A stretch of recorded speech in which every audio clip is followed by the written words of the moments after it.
Hello everyone, so today we are tasked to make a new vlog again, and it is all about answering these three questions. First, what have you learned so far in yourself? Second question, what is your ultimate goal? So yung pinaka-goal ko daw. And the third one, the last one, what is your message or letter for your future self? So without further ado, let's get started. So let's first start with the first question. The first question is, what have you learned so far in yourself? So what I have learned so far in myself is that love yourself and always take a good care of yourself. Kasi in times of problems, sarili lang din natin yung magiging kakampi natin, and sarili lang din natin yung tutulong sa atin kapag may mga problema tayo. And yes, stress and problems are there. Nandyan na yan. But don't let stress and problems swallow us up. So wag natin hayaan na lunurin tayo ng problema, and always remember to smile kahit na maraming mga pagsubok tayong pinagdadaanan sa buhay, and lagi lang tayo mag-enjoy. Wag natin kalimutang mag-enjoy sa buhay, and always alagaan natin yung sarili din natin, and mahalin natin yung sarili natin. And naalala ko kasi yung palagi nilang sinasabi na you cannot give what you do not have. So hindi natin pwedeng mahalin ang iba and alagaan ang ibang tao kung sa sarili natin mismo is hindi natin kayang mahalin and alagaan yung sarili natin. So always love ourselves and take a good care of ourselves, kasi yung sarili natin yung magiging investment natin sarili natin yung investment natin. So kapag nagkasakit tayo, for example, syempre hindi na natin magagawa yung mga dapat nating gawin. So always take a good care of ourselves.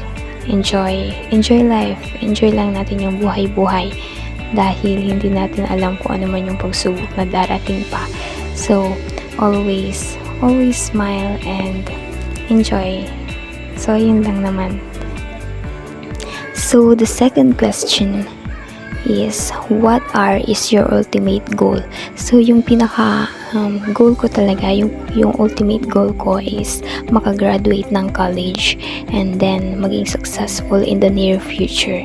Kasi gusto ko na makahanap ako ng magandang trabaho, nang sa ganun ay makatulong ako sa pamilya ko, and maibalik ko yung lahat ng sacrifices ng parents ko sa akin, yung mga ginagawa nila para sa akin para makapagtapos ako ng pag-aaral. So gusto ko na maging successful para maging worth it naman yung mga lahat ng mga bagay na ginagawa nila, yung mga sinasakripisyo nila para sa akin, para sa amin, para sa pag-aaral namin. So yun yung pinaka ultimate goal ko talaga, maging successful para matulungan ko yung family ko, and maibalik ko yung lahat ng sacrifices ng parents ko sa akin. So the last question, or the third question, is, what is your message or letter for your future self? So my message for my future self is that I hope that you have a better life there, and I hope na masaya ka ngayon sa nararating mo and sa mga achievements mo sa buhay, and I hope na successful ka na ngayon and maging successful ka pa, and always be humble, stay humble lang kahit ano man yung marating mo sa buhay. Maging humble ka lang palagi, and always look back kung saan ka nang galing, and sana masaya ka ngayon. Maging masaya ka lang palagi, and enjoy mo lang yung buhay. Pakatatag ka lang palagi, dahil marami ka pang pagsubok na pagdadaanan, and marami ka pang mga pagsubok na malalampasan. So ayun lang yung message ko sa future self ko, na sana masaya siya ngayon, and I hope na successful siya ngayon, and meron na siyang magandang buhay ngayon, and I hope na masaya siya ngayon sa kung ano yung nararating niya ngayon sa buhay, or kung ano man yung status niya ngayon. So ayun lang. That's all for today for my vlog, and I hope na nag-enjoy kayo and may natutunan kayo kahit papaano sa aking vlog today. And thank you for watching, and I hope na nag-enjoy po kayo sa vlog ko. Maraming salamat po sa panonood. Bye!